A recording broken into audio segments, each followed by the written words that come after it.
Well, aloha, happy Wednesday. We are approaching Christmas. This, of course, is Spotlight Hawaii. Thank you so much for being with us today on the platforms of the Honolulu Star-Advertiser. I'm Yunji Denise, joined by Ryan Kalei-Suji. And Ryan, we decided that we wanted to kind of close out the year doing some different shows, and this is one of them.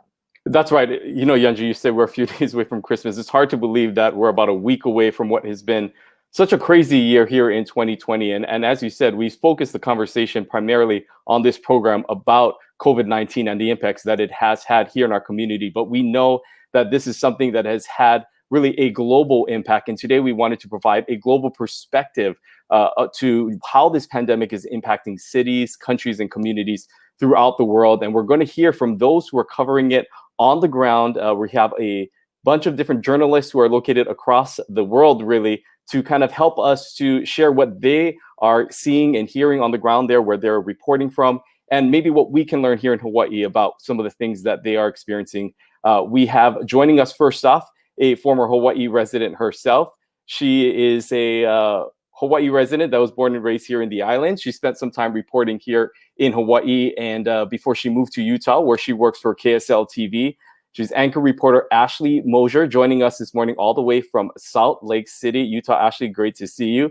Up next, we have joining us from New York City. He is a co-anchor of Good Morning America Weekend. He also serves as an ABC News correspondent who reports on various multiple platforms across the ABC network. His wife, Andrea Fujii, is also a local girl who spent some time reporting here as well. Whit Johnson joins us this morning from New York City. And finally, we have all the way from London, James Longman. He's a foreign correspondent for ABC News. You can also catch his reports across multiple broadcasts on the ABC networks. And happy to see him here as well. So great to see you all. Thank you so much. Aloha. Thanks for joining us. James, we want to start off with you first. I mean, the UK continues to make headlines with this new variant of COVID-19. Sort of update on what's happening over there in London and what you're seeing and hearing. Yeah, it's been a very eventful few days. Actually, the Germans today, I think, called us Plague Island. And that's certainly, I think, how Britain feels. Because a few days ago, our Prime Minister said basically Britain was going to be cancelling Christmas. And he put it down to a new strain of coronavirus, a new mutation, variation. There are lots of different words for it. Either way, the point is that there is a new kind of mutation of coronavirus, which seems to be spreading in Britain very quickly in different parts of London, which is where I am, in the southeast. And for that reason, Boris Johnson said it was important that those plans to have a 5-day relaxation of the rules over Christmas, which he had originally said would happen, would be scrapped. And now much of the country is on lockdown. We've got a tier system across Britain, which today has now been augmented for certain parts of the country. So I'm in tier 4, which is the highest level of lockdown, which is very similar to what we saw over the summer. So really, British people are kind of wondering what's going to happen next. And I think there was obviously a lot of concern about the new strain. It certainly terrified Europe and other countries. A whole host of countries decided to kind of basically block us off, including France, which is our closest trading partner. And we've seen these awful pictures of all these trucks lining up on the motorway trying to get over to France with produce. And, because obviously that's our closest trading partner, 20% of our kind of food and other goods comes out of France. So there was a lot of concern about that. A lot of people saying, well, we're going to have enough food for Christmas. So look, it's been a pretty crazy time. Thankfully, cooler heads have prevailed and a lot of these restrictions have now been lifted, because really the knowledge about this mutation is fundamentally that, yes, it spreads a lot faster than the original virus, but actually it's not more deadly. The virus has mutated a number of times. There are lots of different types of mutation. It just happens that maybe in Britain we found out about this one a little bit sooner because we have a lot of genomic research that goes on in this country. About 40% of all the sequencing that's been done on the coronavirus has come out of Britain. So it might be more politics here really than anything else. But then the latest news today was actually that there's yet another strain that's been discovered in South Africa.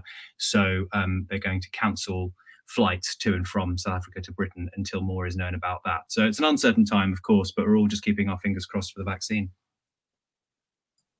Wow, that is a lot. That is very interesting. Let's move a little bit to the west now and go to Whit. And Whit, can you give us sort of a similar update? What is the mood like where you are?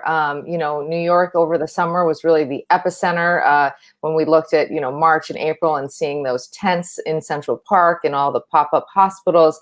What is I it got to be like honest, right we're very now? much responding to what's happening in the UK right now. And again, this sort of brings back the trauma that we experienced in the spring when New York City was really the worldwide epicenter for the initial outbreak of the virus, of course, after what happened in Asia and Europe.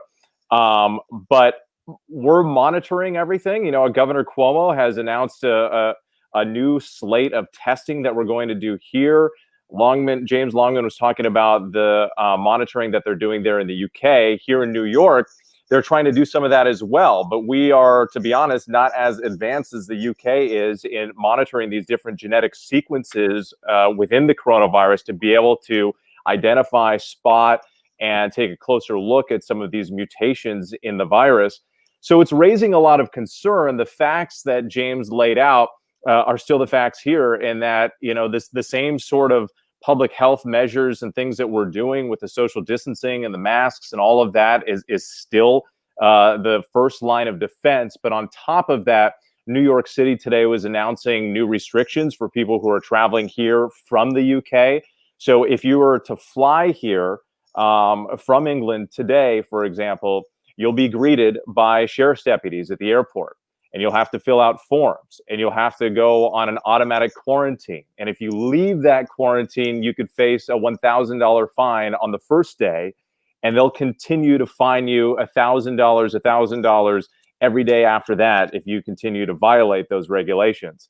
Another thing that Governor Cuomo tried to do is he was coordinating directly with specific individual airlines to try to create a testing program. So if somebody wants to fly here from the UK or even other countries in Europe, they would need to get a test and test negative before they can even come here.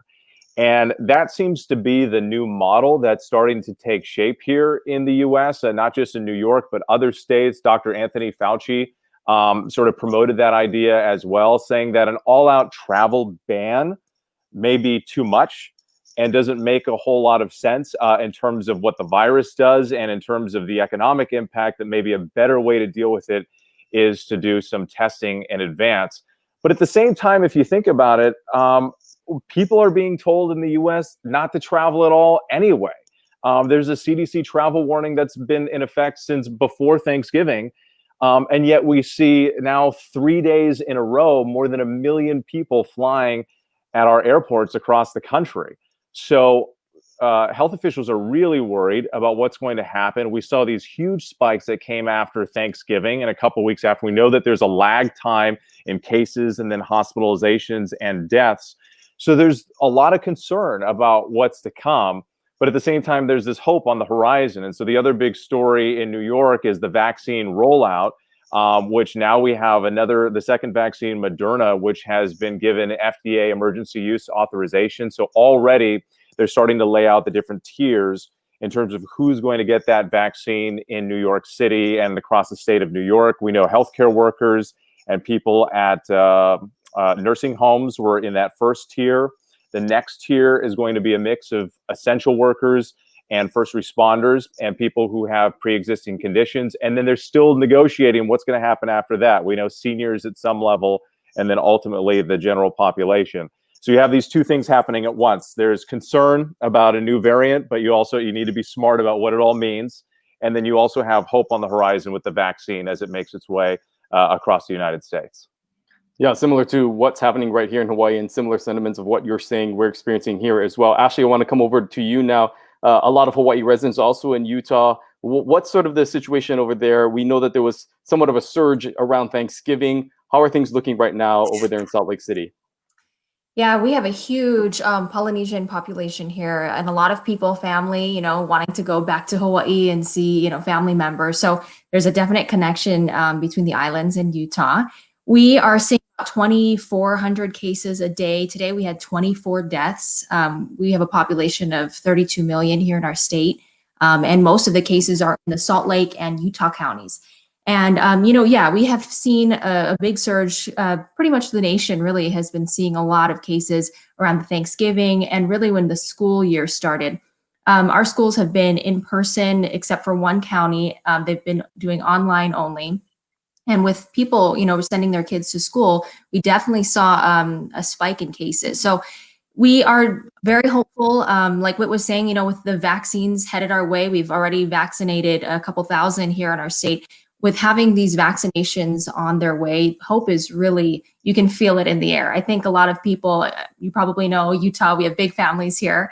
And it's been hard for a lot of families to have to separate, not do the traditional, get-togethers, birthdays, parties, Thanksgiving, having Christmas even put on hold has been a really hard thing for a lot of these families. So to have these vaccines rolling out, to have our healthcare workers receiving these, and then knowing that teachers are going to be getting these soon, you can feel a lot of people excited for what 2021 holds. And I think all of us, we need this excitement right now. It's been a hard year. So it's hopeful, I would say, here across the community and here in Utah.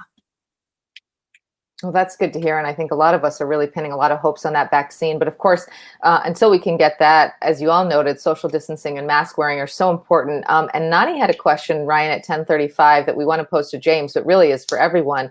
Are the UK people not wearing masks and congregating to cause the spikes? What is the mask compliance like where you are?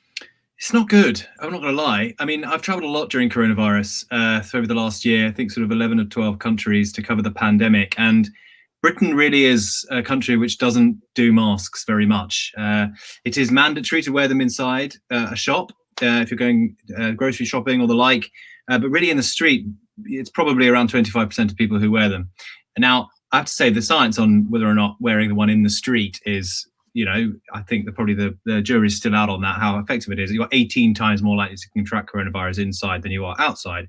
Nevertheless, it's about a culture of whether or not you think these things work or you should be wearing them. And it's very, very patchy.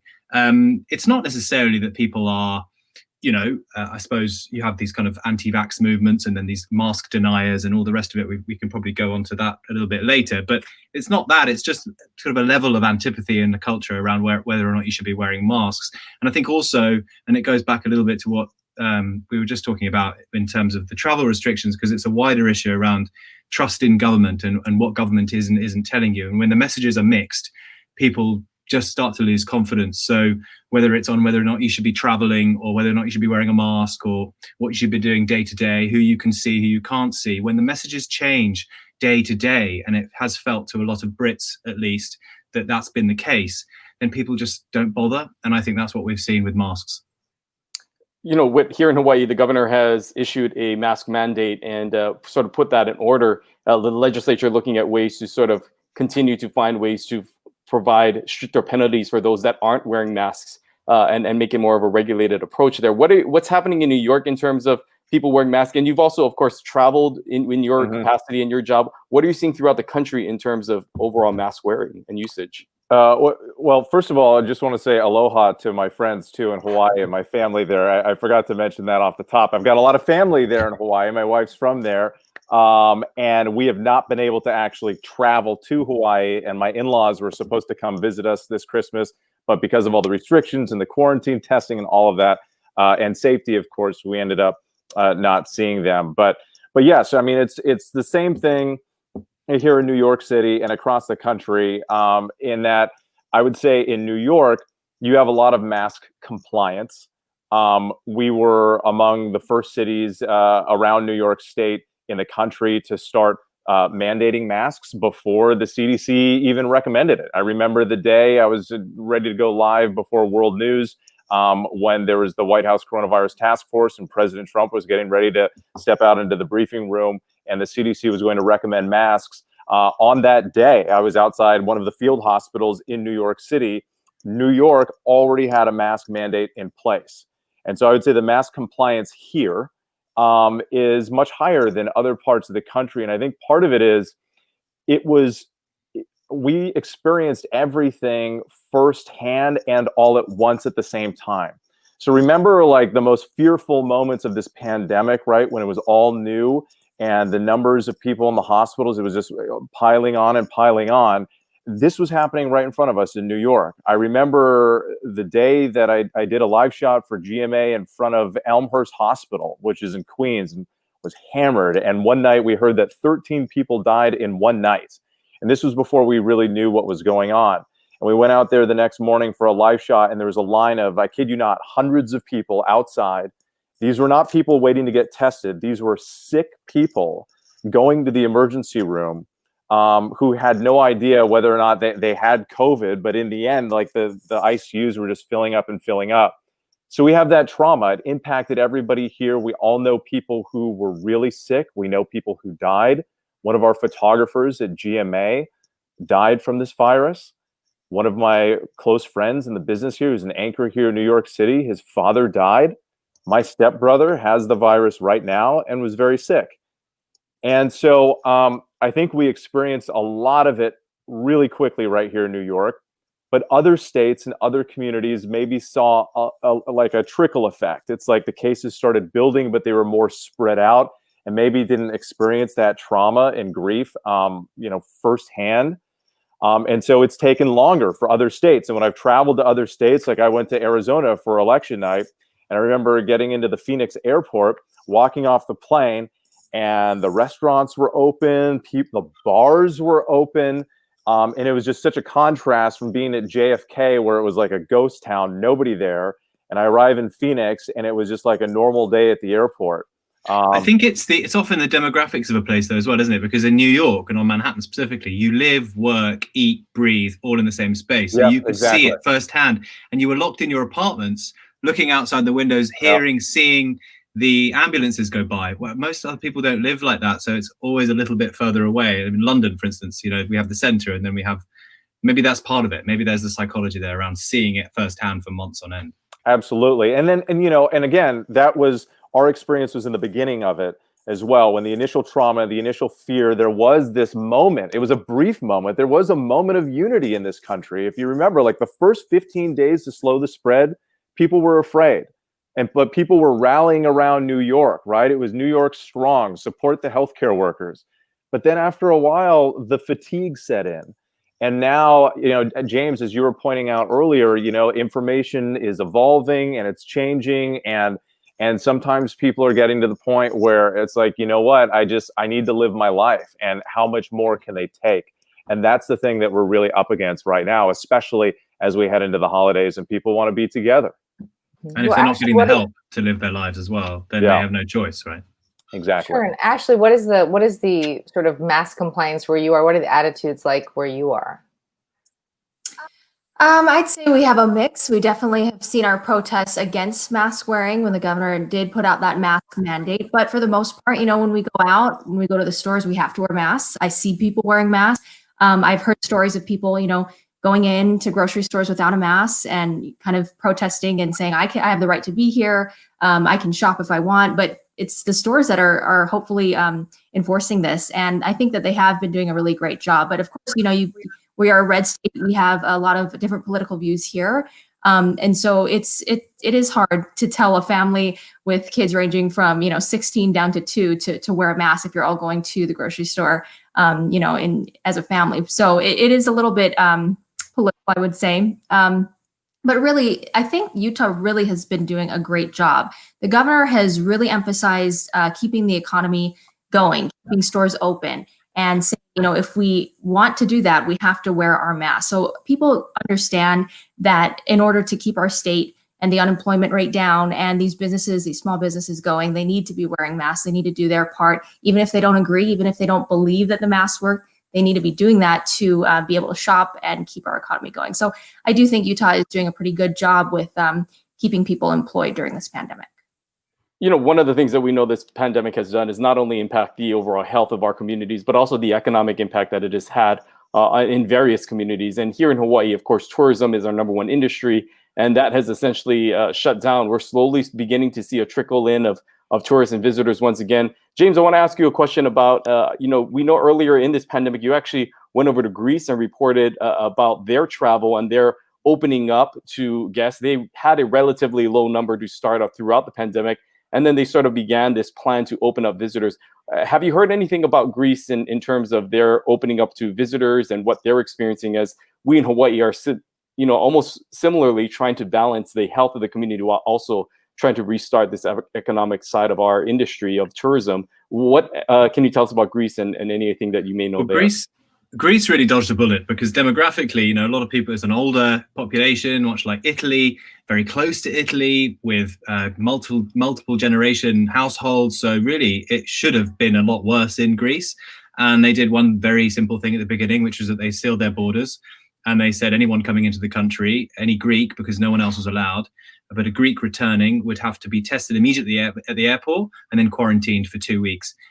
They were all tested and then traced. And that is why currently Greece has around and about just over 4,000 people who've sadly died from coronavirus. But if you compare that with Italy next door, something like 70,000 people have died in Italy. And a similar number here in Britain. Obviously, you would allow for population differences in the size of the population, but still, that is a very low number. And it's because Greece was so careful to begin with. They wanted to protect their elderly, and they wanted to make sure their islands would be visitable in the summer, and they were. And I actually went on vacation after that reporting trip back to Greece again, because they did open up and they tried their best. They wanted to make everything as safe as possible. They knew that a country like Greece only survives on tourism, but it was all because of testing at the airport. They had to make sure that they were testing everyone coming into the country, and then you had to quarantine until you got your results. And that system was in place in the summer, at the beginning of the summer. And it's extraordinary to me that we're only talking about doing this now. For example, Whit was just saying there, a new protocol in place for Brits coming to the United States. I mean, why on earth that hasn't been the protocol for months, I have absolutely no idea. When countries like Greece, who I think if you were going to put money on a country not to do well at the beginning of this thing, Greece may have been the one you would have chosen, has done such a great job. And it's through the testing and tracing of people as soon as they come into the country. Look, at the moment, they're watching the cases bubble because they did allow people in, but they have an amazing, I went to the tracking center where they literally can see people by using phone data where they're staying. And if they leave their hotel, they go and tell them to go back. That's a very similar process to what they've done in places like Hong Kong and Taiwan, places where obviously freedom of movement and kind of general democratic freedoms are a lot more curtailed. So you wouldn't want to go that far, but they've managed to emulate it slightly in Greece, in a European democratic country, and it's working. So it's that test and trace, that's the phrase, until the vaccine can be properly rolled out. This just to add to that, this has been one of the challenges in a place like New York City and really anywhere in the US. A lot of these, testing and tracing protocols are kind of working on the honor system. Right. So if you're flying into New York, for example, like when I flew in from Phoenix after the election, it was up to me to go online and fill out the online form. I know sometimes they have people at the airport who greet you and give you the forms, but sometimes they don't. And if you don't fill it out, nobody's going to contact you. And then even if you do fill it out and people just lie on the forms and then nothing happens because in New York City, everything that it's dealing with and the strain on all the resources, it's not like they really have the enforcement abilities to really crack down and catch everybody. So a lot of this is honor system. A lot of this is a deterrent. So for example, right now, these new measures that are in place coming into New York City, Mayor de Blasio says that they are going to send sheriff's deputies to your hotel room, your apartment, your house, wherever you're staying, and knock on the door and check in. But again, that is a huge use of resources. It costs money. It costs manpower. It's a difficult thing to manage. And when it comes to overall tourism, not all places are created equal, right? At least in Hawaii, it's easier to close your borders because you're on an island, and it's easier to manage who comes and goes. You also have, with the weather, you're able to do more things outdoors. I mean, New York City is destroyed in the wintertime. In like the COVID winter of New York City is an awful time. They just closed indoor dining in New York City. And you can't sit outside in the snow in a blizzard and eat your meal with your friends. Many of the hotels never came back. Many of the businesses never came back. So tourism is just destroyed here, and even when the vaccine comes through, it's going to take a long time. It won't be. for It'll many be too places little to too come late, back. I think, for a lot of those places. And actually, I think, sorry, just quickly, it is about helping people. And when I watch as a European to the debate going on in the United States at the moment about how much people are going to get in their paycheck, these kind of loans, the check, either $600 or $2,000 maybe. Look at what European countries are doing. I mean, people are much more likely to abide by rules if they know that their very existence is protected. And so the average, I think, in France and Germany is something like $7,000 a month in aid for people. I know you call that socialism, but Britain, I find it difficult to believe that you would call Boris Johnson a socialist. Britain averages about $3,000 a month in help for people. And that I mean, it's some of it's not going to the right places. Some of it won't go directly to businesses, but we have a furlough scheme where 80% of people's salaries are paid. There is a huge welfare rollout being given to people across Britain and across Europe. And that, I would say, and having been to the United States this year, I was reporting in Iowa and in New York, the difference is huge. And there's so many people are falling through the gaps of this trickle-down system in the United States that just, I don't think is built to survive something like this. People need more help. That's just my view. Well, that level of aid is just unfathomable to us. I mean, to think to get $3,000 to $7,000 a month is really hard to even think about when the Congress could barely agree on $600 one time. But actually, going back to the tourism example, I wanted to ask you, because of course Utah has a lot of ski resorts and there is a tourist economy there as well. What are the sort of restrictions on travel? Are you seeing visitors coming in and taking advantage of those resorts, or what's the status there? Yeah, so we have the best snow on earth. I'm sure you've heard. 15 ski resorts statewide. And toward the beginning of this pandemic, they cut their season short, obviously, because, restrictions were in place. But going into the fall, we did a couple stories asking these ski resorts, first of all, what are you doing to keep guests safe? And second, do you expect guests to come? And they did, and they have been getting guests. The thing is, people getting here is one thing. We don't have any travel restrictions in place. We don't have a mandatory quarantine. You don't have to test negative if you're flying into Utah. But they really banked on California being shut down. They have a lot of people from California who come normally to Utah for skiing and for winter sports, winter vacations. So they were hoping a lot of people from California would come this season. The season just started about a month ago, but from what we've seen, people are showing up. They are coming. It's not 100% full, but they are excited to see more people coming. So of course, you're going to have to wear masks when you go to these ski resorts. Keep your distance. And some resorts you'll have to call ahead and make reservations and make sure that you have a place, because they're not accepting full capacity. But ski resorts and our national parks, they were definitely hit hard this year. But they're hoping, with a lot of other states surrounding us having restrictions, that they'll be able to kind of attract those families, attract those visitors to our state, keep them safe while they're here, and have them enjoy the greatest snow on earth.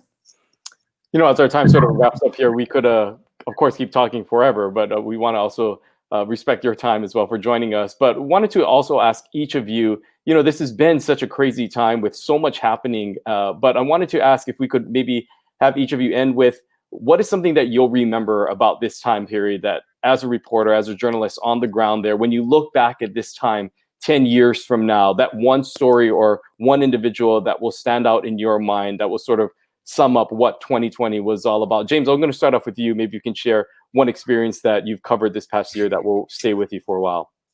Well, the problem is so much of it is rather bleak. Maybe two, one happy, one sad. The first one, the thing that I actually will remember for a long time, is a young lady I met in a graveyard in Manaus in Brazil and Amazonia.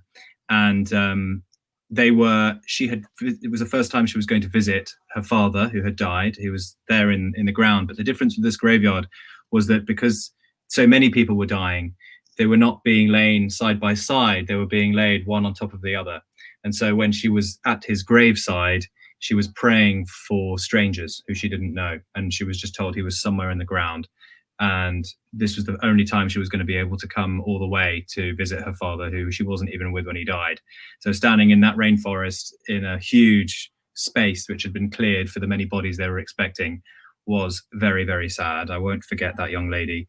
And the other thing I won't forget was being in a hospital here in Britain when I saw one of the first people to get the vaccine, an elderly gentleman. After all this craziness, after I've been around the world covering this craziness, people dying, people losing their jobs, and he sat there and very simply, he was like, just give me the vaccine. He thought about it. It was the most simple thing in the world. He said, I've had hundreds of these sorts of jabs in my life. He was an 84-year-old gentleman, much looking forward to seeing his wife, who he hadn't seen in 3 weeks. She was getting the vaccine on the same day. But he was just so kind of, it's just another jab. And it was so simple, but so important. So I'll remember the kind of simplicity of the vaccine. And it kind of made me feel like, oh, we can probably get through this. Whit, we'll go over to you next. What are something that stand out from you from this past year?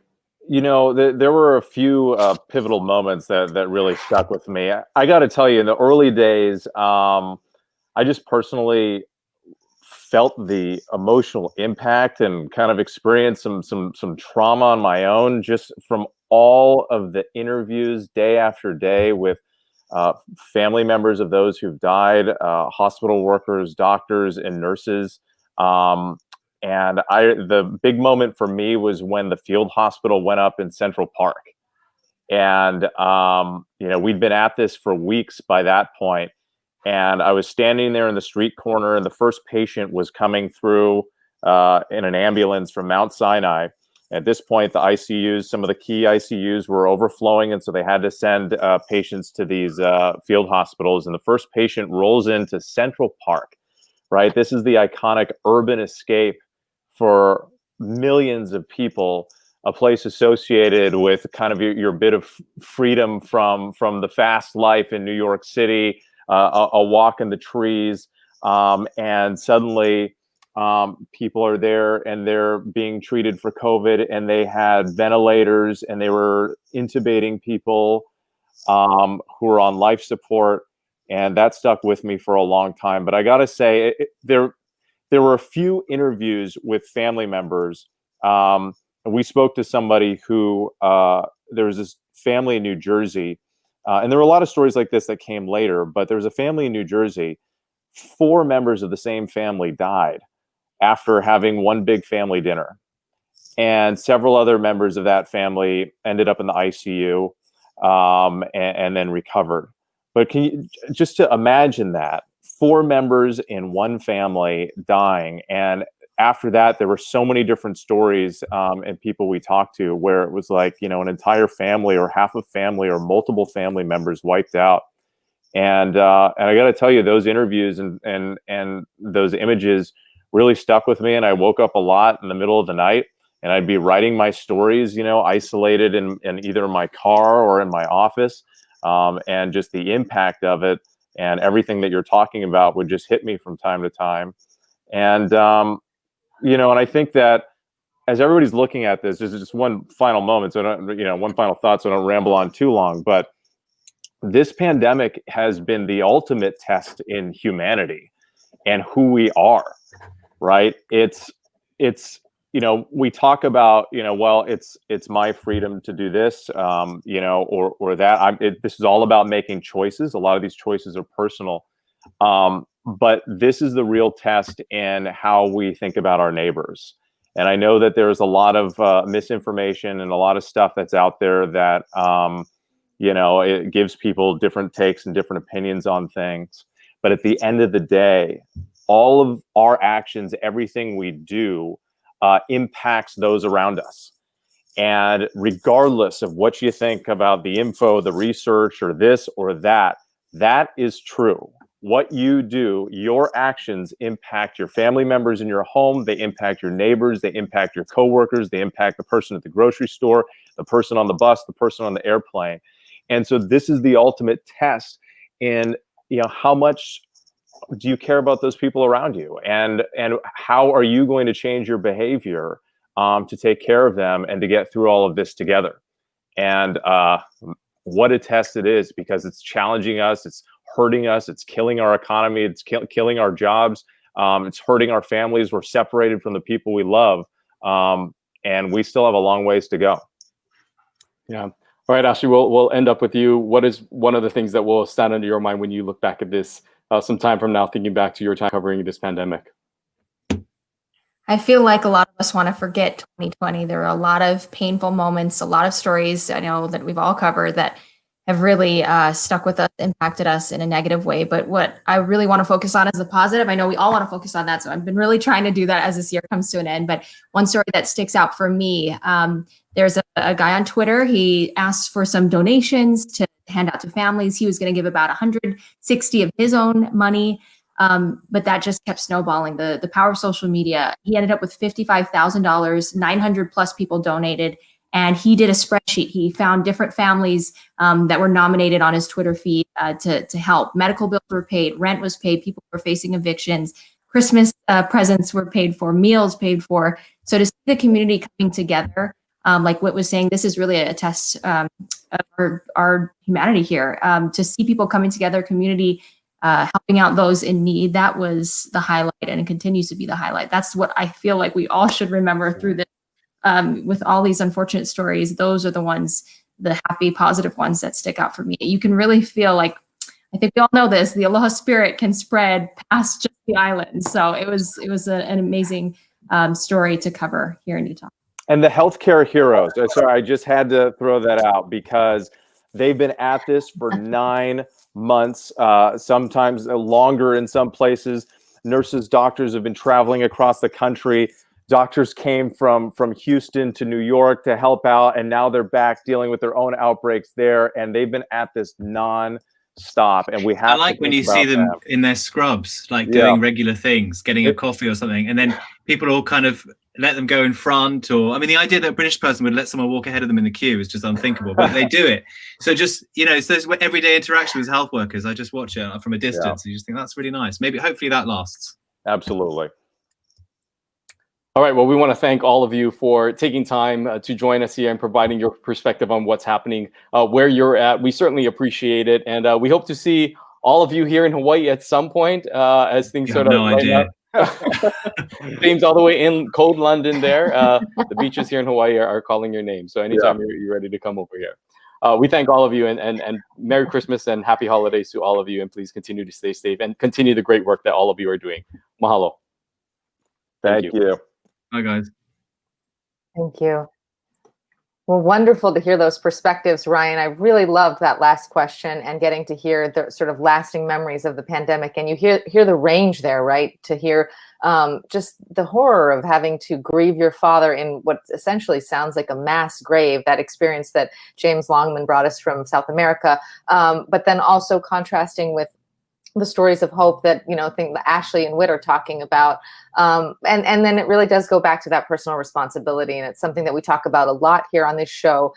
Different public officials come on and really say, we have to take care of our neighbors. And now is the time that we really need to do that. So just wonderful to hear all of those different perspectives about what each of them have experienced over the last year. Yeah, and I think one of the things that we can all agree upon is that COVID-19 has certainly had an impact on our island community and our state, no doubt. But a lot of the themes, the messages that we're hearing from people all the way in London, from New York, it's very similar to what we're experiencing here in our islands. And so while we are all different in different communities and cities and countries, this pandemic in some ways has brought us together in the sense that we are all sort of experiencing those same overlining and overlapping issues and some of the things that each of us are dealing with, albeit in different ways. But we are finding ways to make it through together. So we thank all of our friends there in the news industry for continuing to provide that information and for joining us here today.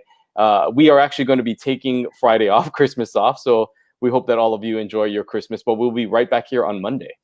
That's right. We're having Governor David Ige join us on Monday, as he has on so many Mondays. And so we're looking forward to talking to him about the outlook for the year ahead. There's been a lot of talk about the budget, about furloughs, sort of what is the status with that. Could there be some changes to the Safe Travels program? Kauai, of course, has still chosen to opt out of that program, and there is pressure on the governor to try to perhaps allow for the secondary testing that Mayor Kawakami is calling for. And then, of course, the governor will be working with new administrations both on Hawaii Island and here in Honolulu. So lots to talk about with the governor on Monday. Yeah, and hopefully we have a clearer picture of that relief package that is coming from Congress and how that will impact the overall state budget, potential furloughs that could be started at the beginning of the year. And so we'll look forward to that conversation with the governor. We'll also be talking to someone that we spoke to earlier in this pandemic, and those are the folks over at Oceanic who are really continuing to work on that rapid saliva testing. We're going to get an update from them. There's a lot of talk about that vaccines that are going out there, but also rapid testing could also play a large part in curbing sort of how we get back into normal life and curbing the overall impacts of this pandemic. So we're looking forward to that conversation as well. That's right. So until Monday, we wish you a very Merry Christmas. We hope you have a happy holiday and a safe one as well. Remember, take care of yourselves and one another. Merry Christmas. We'll see you back here on Monday. Aloha.